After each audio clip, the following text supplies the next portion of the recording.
Okay, folks, today we're going to talk about side plank. Side plank is super important because it can actually help prevent low back pain and it can strengthen basically your whole body. So I'm going to take you through kind of beginner steps of where to start and then progress. So as you get used to the first one, you can move on to the second one and so on and so on and so on. So hopefully everyone can find a version that works for them because this can be a challenging posture. So if you don't know the modifications, you might feel stuck. So hopefully this will give you something to work with. So the first thing is really easy. I want you to lay down. So lay down on either side. I'm on my left side. And first thing I want you to do is to straighten your legs and kick your heels out and flex your feet. So very active right here. So not lazy feet, not pointed toes, but kicking the heels out. Insides of the feet are together, heels out, toes back and up towards your head. Second thing I want you to do here is squeeze your booty. Squeeze your booty muscles and almost feel like you're pushing your hips forward. And then pull the belly in slightly. So in yoga we call it Uddiyana Bandha. Pulling the belly in and squeezing your booty and kicking through the heels, legs nice and straight. Of course, these quadriceps, these big muscles on the top, the front of your thigh are going to be nice and engaged. So you have nice, straight, strong legs. That's all going to give you really nice stability from here down. Okay, so let's talk about from here up. First thing, whenever you weight on the arms or hands, shoulder blades down towards the waist. So never have the shoulder blades up, because that puts more stress on your shoulder. I can even feel it right now. So shoulder blades down. Second thing is I want you to stack the joints. We're going to start on the elbow. So this elbow is directly underneath my shoulder, so my upper arm is vertical.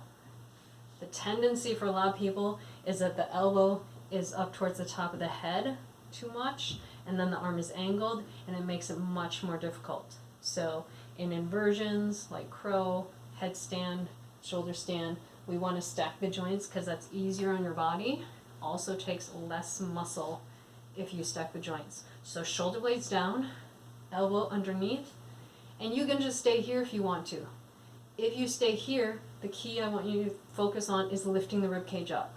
So just like we don't want sagging here, so shoulder blades down and then lift the rib cage up. And you can stay right here. If you want to make it a little prettier, you can lift the top hand up, shoulders always down, and then lift the rib cage.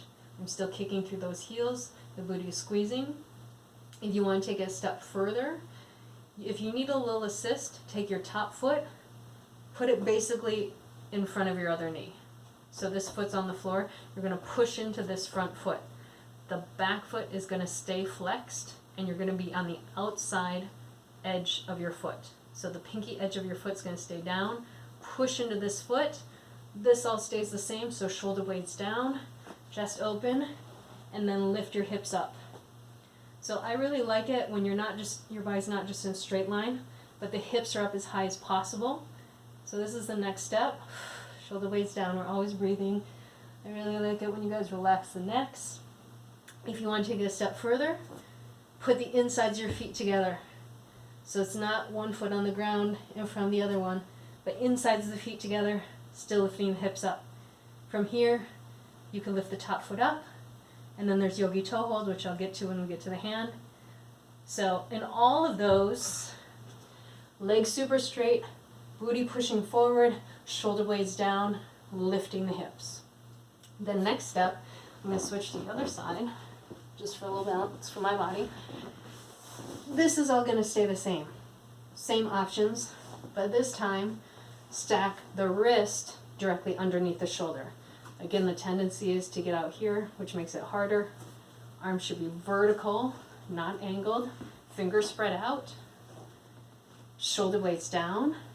If you need help here, you can bring the top foot in front, just like before. I'll start there. It's always a good idea to pull the belly in when you're moving, especially balancing. So I'm going to pull my belly in a little bit, lift my hips up, arch them up. So this bottom foot still flex. That's going to help that bottom foot stay strong. And then hips up, chest open, shoulder blades down, look up towards the top hand. It's called drishti, your gaze point, or you can look at the floor. And then we have the same variations here. Woo, engage your core, that's gonna happen. So engage the core, booty is pushing forward, belly pulling back. If you can do this, lift the top foot up. If you want more of a challenge, I'm too close to the camera, you take your 2 peace fingers, grab your big toe, and then you kick the top foot up. Sorry, you can't see my hand. And then lift the hips up. So lots of variations for you. Hopefully you find that one that works.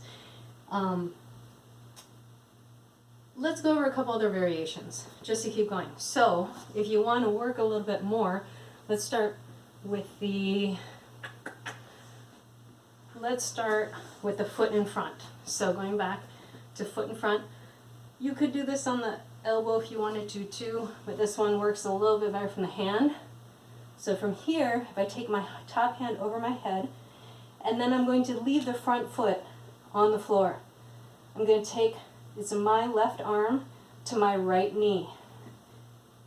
Bring them together. Touch, touch, touch. Actually make contact. And then I extend and go back to where I started. And repeat. A little bit different workout. I feel like it works the inside of the thigh here, which is kind of nice. If you want to make it more challenging, hover the back foot. So don't put the back foot down when you reach. Okay. Let's do one of my other favorites. I'm going to switch sides again. So you can do this from the elbow or the wrist, doesn't matter. You get into your nice side plank position. Again, you can bring the foot in front for this one as well. I'm not going to. Pull the belly in. Lift the hips up. And then these are called hip dips. So you have to keep squeezing your booty, belly in, shoulder blades down. You are in legs straight. Hips almost come to the floor. And then lift up as high as possible.